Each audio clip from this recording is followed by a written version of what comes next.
ஜனவரி 5 தொடக்க நூல் 7. அப்பொழுது ஆண்டவர் நோவாவை நோக்கி, நீ உன் குடும்பத்தார் அனைவரோடும் பேழைக்குள் செல், ஏனெனில் இத்தலைமுறையில் உன்னையே நான் நேர்மையானவன் என காண்கிறேன். தக்க விலங்குகள் எல்லாவற்றிலிருந்தும் ஆணும் பெண்ணுமாக 7 சோடிகளையும், தகாத விலங்குகளிலிருந்து ஆணும் பெண்ணுமாக 1 சோடியையும், வானத்து பறவைகளிலிருந்து ஆணும் பெண்ணுமாக 7 சோடிகளையும், மண்ணுலகெங்கும் அவற்றின் இனங்கள் உயிர் பிழைத்து கொள்ள உன்னிடம் சேர்த்துக்கொள். ஏனெனில் இன்னும் 7 நாட்களில் மண்ணுலகின் மேல் 40 பகலும் 40 இரவும் நான் மழை பெய்விக்கப் போகிறேன். நான் உருவாக்கிய உயிரினங்களை எல்லாம் இந்த நிலத்திலிருந்து அழித்தொழிப்பேன் என்று கூறினார். ஆண்டவர் கட்டளையிட்டபடியே நோவா எல்லாவற்றையும் செய்தார். மண்ணுலகில் வெள்ளப்பெருக்கு ஏற்பட்ட போது நோவாவிற்கு வயது 600. வெள்ளப்பெருக்கிலிருந்து தப்புவதற்காக நோவா தம் புதல்வர், மனைவி, புதல்வரின் மனைவியர் ஆகியோருடன் பேழைக்குள் சென்றார். தக்க விலங்குகள், தகாத விலங்குகள், பறவைகள், நிலத்தில் ஊர்வன அனைத்தையும் கடவுள் நோவாவுக்கு கட்டளையிட்டபடி சோடி சோடியாக ஆணும் பெண்ணுமாக அவருடன் பேழைக்குள் சென்றன. 7 நாட்களுக்கு பின் மண்ணுலகில் வெள்ளப்பெருக்கு ஏற்பட்டது.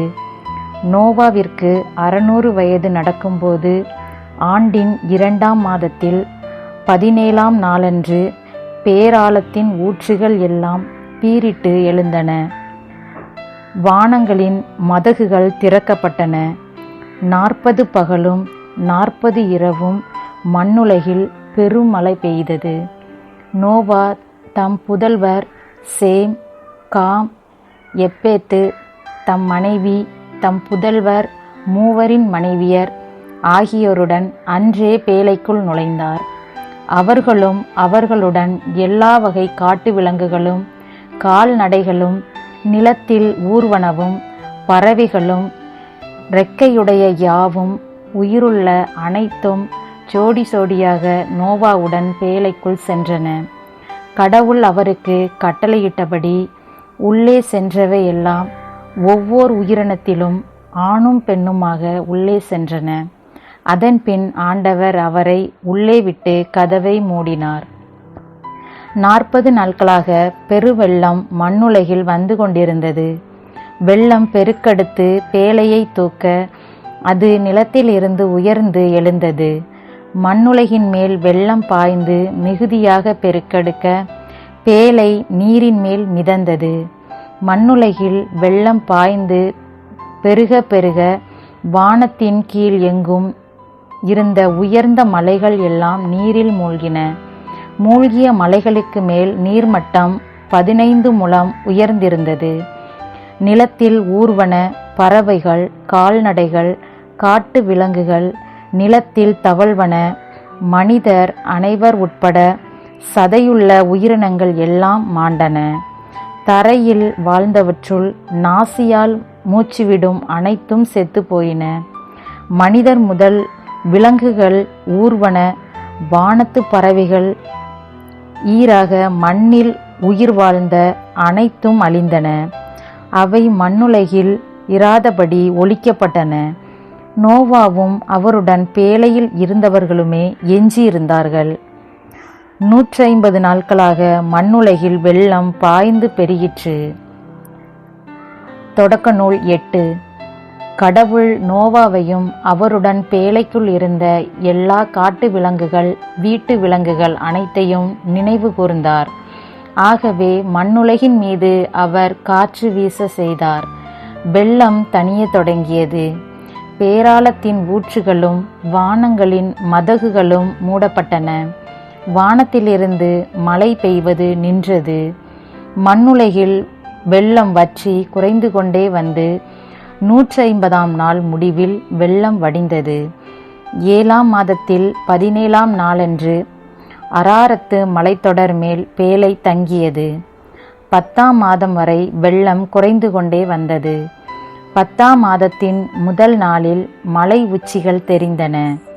40 நாள்கள் முடிந்தபின் பேழையில் தாம் அமைத்திருந்த பலகணியை நோவா திறந்து காகம் ஒன்றை வெளியே அனுப்பினார். அது மண்ணுலகில் வெள்ளம் வற்றும் வரை போவதும் வருவதுமாக இருந்தது. பின்னர் அவர் நிலப்பரப்பிலிருந்து வெள்ளம் வடிந்து விட்டதா என்று பார்க்க புறா ஒன்றை தம்மிடம் இருந்து வெளியே அனுப்பினார். ஆனால் அதற்கு கால் வைத்து தங்குவதற்கு இடம் தென்படாததால் அது அவரிடமே பேழைக்கு திரும்பி வந்தது. ஏனெனில் நிலப்பரப்பு முழுவதிலும் இன்னும் வெள்ளம் இருந்தது. ஆகவே அவர் தம் கையை நீட்டி அதை பிடித்து தம்மிடம் பேழைக்குள் சேர்த்து கொண்டார். அவர் இன்னும் 7 நாட்கள் காத்திருந்து மீண்டும் புறாவை பேழையிலிருந்து வெளியே அனுப்பினார். மாலையில் அது அவரிடம் திரும்பி வந்தபொழுது அதன் அலகில் அது கொத்தி கொண்டு வந்த ஒலிவ இலை இருந்தது. அப்பொழுது நோவா மண்ணுலகில் வெள்ளம் வற்றிவிட்டது என்று தெரிந்து கொண்டார். இன்னும் 7 நாட்கள் காத்திருந்த பின் புறாவை வெளியே அனுப்பினார். அது அவரிடம் மறுபடி திரும்பி வரவில்லை. நோவாவின் 601ஆம் ஆண்டின் முதல் மாதத்தின் முதல் நாளில் மண்ணுலக பரப்பில் இருந்த வெள்ளம் வற்றியது. அப்பொழுது நோவா பேழையில் மேற்கூரையை திறந்து பார்த்தார். இதோ நிலமெல்லாம் உலர்ந்திருந்தது. 2ஆம் மாதத்தின் 27ஆம் நாளில் மண்ணுலகில் நீர் வற்றி இருந்தது. அப்பொழுது கடவுள் நோவாவிடம் கூறியது, நீயும் உன்னுடன் உன் மனைவியும் உன் புதல்வரும் உன் புதல்வரின் மனைவியரும் பேழையிலிருந்து வெளியே வாருங்கள். உன்னுடன் உயிரோடு இருக்கும் பறவைகள், விலங்குகள், நிலத்தில் ஊர்வன ஆகிய உயிரினங்கள் எல்லாவற்றையும் உன்னுடன் வெளியே கொண்டு வா. மண்ணுலகில் அவை பன்மடங்கு ஆகட்டும். நிலத்தில் அவை பல்கி பெருகி பலன் தரட்டும். ஆகவே நோவாவும் அவருடன் அவர் புதல்வர், அவர் மனைவி, அவர் புதல்வரின் மனைவியர் ஆகிய யாவரும் வெளியே வந்தனர். விலங்குகள், ஊர்வன, பரப்பன ஆகிய மண்ணுலகில் நடமாடும் அனைத்தும் வகை வகையாக பேழையிலிருந்து வெளியே வந்தன. அப்பொழுது நோவா ஆண்டவருக்கு ஒரு பலிபீடம் கட்டி அதன் மேல் எல்லா வகை தக்க விலங்குகள், தக்க பறவைகள் ஆகியவற்றிலிருந்து எடுக்கப்பட்டவற்றை எரிபலியாக செலுத்தினார். ஆண்டவர் நறுமணத்தை முகர்ந்து மனிதரை முன்னிட்டு, நிலத்தை இனி நான் சபிக்கவே மாட்டேன். ஏனெனில் மனிதரின் இதய சிந்தனை இளமையில் இருந்தே தீமையை உருவாக்குகின்றன. இப்பொழுது நான் செய்தது போல் இனி எந்த உயிரையும் அழிக்க மாட்டேன். மண்ணுலகும் இருக்கும் நாளளவும் விதைக்கும் காலமும் அறுவடை காலமும் குளிரும் வெப்பமும் கோடை காலமும் குளிர்காலமும் பகலும் இரவும் என்றும் ஓய்வதில்லை என்று தமக்குள் சொல்லிக் கொண்டார்.